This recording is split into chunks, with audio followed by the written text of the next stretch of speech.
doing well today. We're continuing on with book 2 and starting on page 17.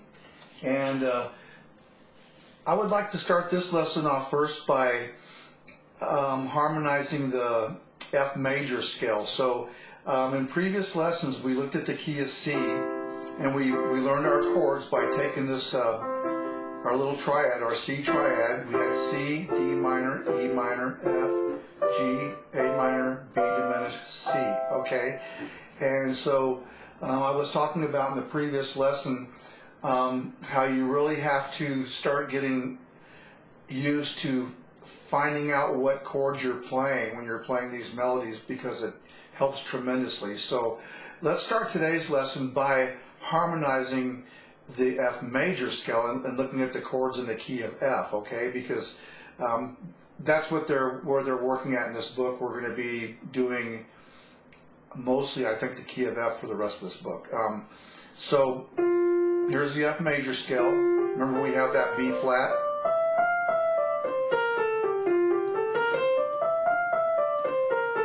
Now if we harmonize that like we did the C major scale, right off the bat we have a G minor, but see, we have that flat. So remember, there's a B in this chord. Remember, the key of F has a B flat, so we can't play this with a B natural. So you have this. See that? F. This is a G major, that's a G minor. Remember, we flatted the third. If you flat the third, it makes a minor. F, G minor, A minor, and then again we have a B. We can't go like this because that's a B natural. We need a B flat. Okay? So let's do that. So you have F, G minor, A minor, B flat. Then we have C. There's no B's in that, so we can leave that the same. D minor, we're good there, no B's. But now we come to the E, and guess what? The E has, if I play that just as a triad, you can see we have that B again. That has to be a B flat, E diminished, then back to F. So the whole thing looks like this. You have F, G minor, A minor, B, C, D minor, E diminished, F. Okay, and the three most important chords, as we discussed before, was your 1, 4, and 5. 1, 2, 3, 4, 5. You get those from walking up the scale, finding your 1, 4, and 5. So here's C is the 1 chord, B flat is your 4 chord, and your 5 chord is C. So that's your three main chords in the key of F. So you always kind of want to have that in the back of your mind when you're doing that. And one other thing to point out is that the 5 chord is normally a 7th. Now remember, how do we make that a 7th? So again, if we want to figure out how to make a C 7th, okay? So if I go up my C major scale, so we're working on the C chord. 1, 2, 3, 4, 5, 6, 7. Okay, now that's a major 7th, and notice that I've said we want to make a C 7th. So whenever someone says just C 7th, B 7th, D 7th, that's understood to be a flatted 7th or a dominant 7th. So we have to flat that. So a C 7th is saying we want to add that note to our C chord. That's the recipe. Okay, so that would be the three chords. You have F, B, and then we have a C7. Okay? So, if that goes completely over your head, don't lose any sleep over it. We're just going to kind of let that sink in, let it incubate, okay? But I'll point out in some of these songs now where these chords are occurring, and that's eventually, if you get used to this, it's going to really help you out a lot, okay? So, let's start off with my Venetian blinds on the top of page 17. Okay, notice right at the very beginning you have that B flat, so you know you're in the key of F. Okay, so we have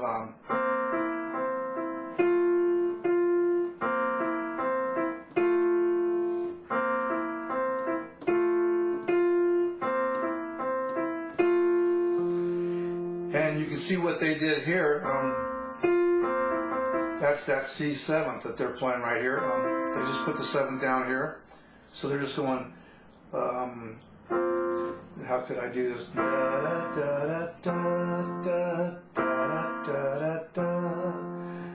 that? They're going from C7 to the F. Okay.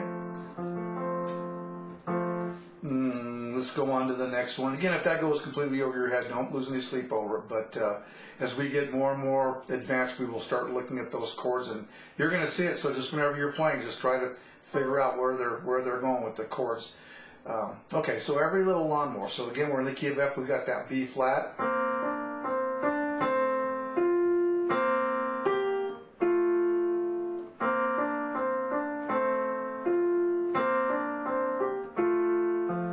Okay, and again, they're kind of doing the same thing.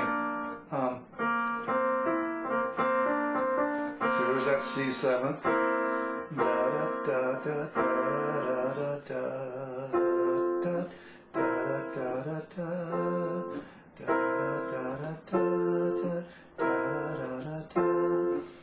Okay. I used to, when I was first starting, I would write the actual chords above the lines, and that kind of helped me to kind of memorize my chords.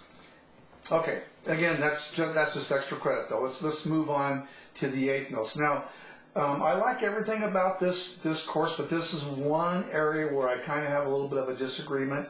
That's the way they like to count their 8th notes, and I'm just going to show you the way I like to do it. And you can see on this page they're showing you the 8th note. It says here's an 8th note, a running note. Notice the little flag on the stem, okay? An 8th note gets one half a count, okay? It takes 2 8s to get 1 count, okay? So you'll notice that there's a couple different ways to write it. You can see you can have the little flag, or you can put this bar on there if you have 2 notes together, and sometimes they'll do it a little bit differently. It just kind of depends on how they're writing it. So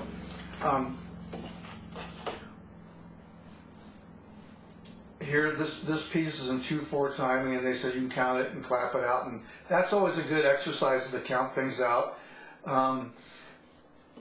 But the way I like to do this, and I'm going to start on this first exercise. They have 1, 2, and then when they get to these 8th notes, they're playing 2 notes per beat, which is correct, but it makes it difficult to understand. So they're going 1, 2, 3, or they're in 2/4. So they're going 1, 2, 1, 2, 1, 2. That's hard to do, especially if you go like this: 1 and 2 and 3 and 4 and. It's just as if when you tap your foot, when your foot goes down, if you're counting 1, 2, 3, 4. When your foot comes up, that's an and.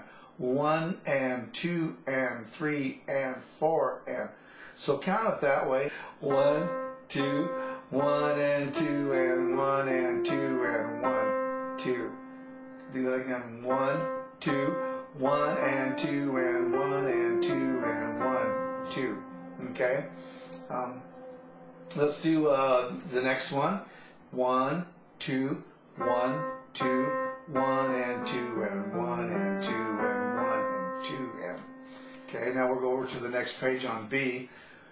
1, 2, 3, 4, 1 and 2 and 3 and 4 and 1 and 2 and 3 and 4 and 1, 2, 3, 4. I'll play that without counting now.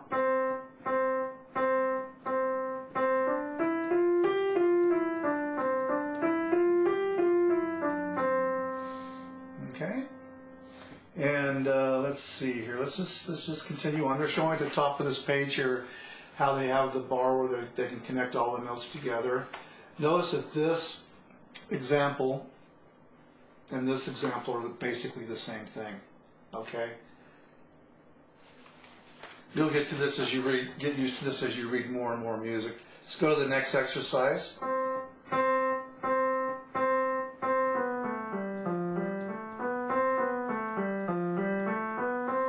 Or 1, 2, 3, 4, 1 and 2 and 3 and 4 and 2 and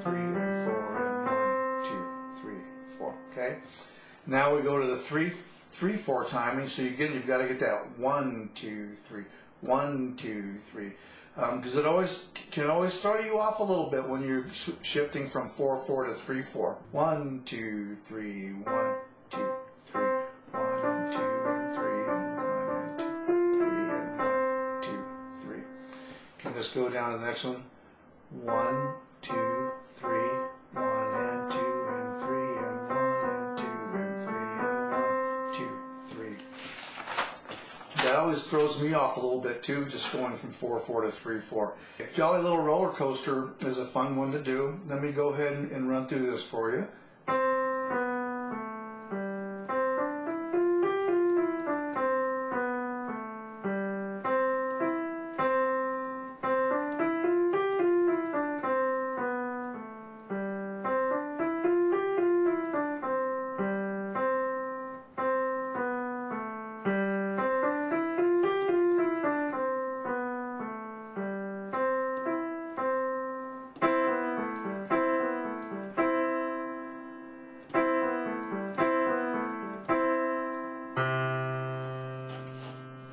Okay, and again, I'll just do the top line for you. So when you're counting that, 1, 2, 3, 4, 1 and 2 and 3 and 4 and 1, 2, 3, 4, 1, 2, 3, 4. Okay. The sharp sign. Okay, we did the flat sign, and now the sharp is just basically works the opposite. We're just going the next note up. When a sharp is placed before a note, place the nearest key to the right of the note. Play the nearest key to the right of the note, which is going to make it sharp. So if you're playing F, this would be an F sharp. Okay. So if this same F is repeated in the same measure, you must still play F sharp. After a bar line, the note must have another sharp sign before if it is to be played as an F sharp. Okay, so what they're saying is that this F sharp lasts only for that measure. Okay, if they're going to do another measure, they have to sharp it again. That's opposed to if they have it like in the staff, like in the key of F where we had the B flat. Okay, so if, like, say for example, a song is in the key of C and it happens to have an F sharp, you can see right here this F sharp right here is going to be the only one that is sharp. If we were to have another F, it would be, you have to write another sharp like they did down here. Okay, so the sharp note only lasts for a measure. Same thing with the flat. Flat works the same way. So, and also, if you were to have, say if you had another F in here, like they said here at the top, if you had two Fs in there, say if you had another F in right after this one, maybe they were eighth notes or something, that would be sharps as well. Okay, so let's do Sleepyhead. We have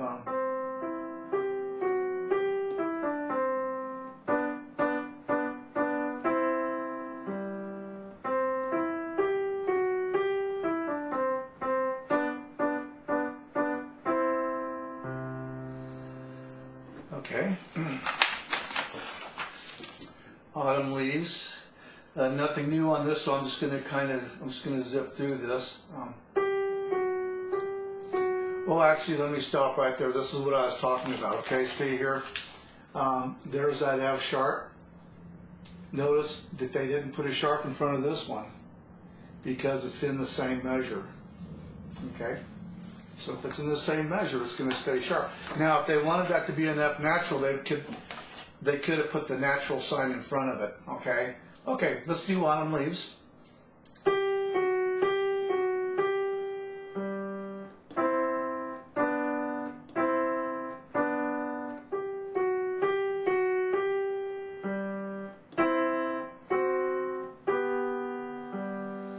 Okay, good. Now, the next example, they're going to give us that the natural sign, and you can see this is your natural sign, and here you've got the G, the F sharp, the G. Now they want that F to go back to a regular natural F, so they put the natural sign in front of it. Okay. Without that, we would have like we had in Autumn Leaves above, where you would have the F sharp staying in F sharp. Okay, so let's go to the next one. So you can see we got G, F sharp, G. You got the natural, so we're going to go to that F there, to the natural F.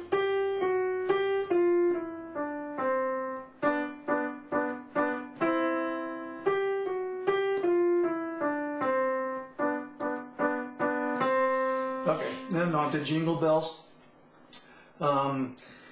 These songs, when you come across one that you already know, I'll warn you, they always tend to be a little bit harder than you think.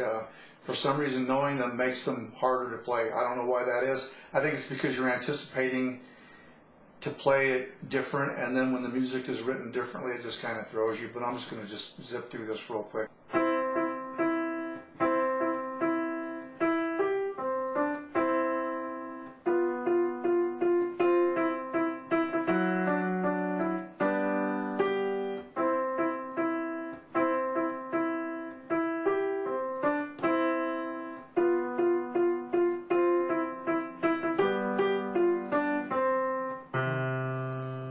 Okay, well, I almost messed up the end there, but anyways, that's Jingle Bells for you. Boy, already running out of time, so, okay. This will be a 3-part video on book 2, okay? So what I'm going to do is we're going to come back on page 24, and then we're going to harmonize the G major scale, okay?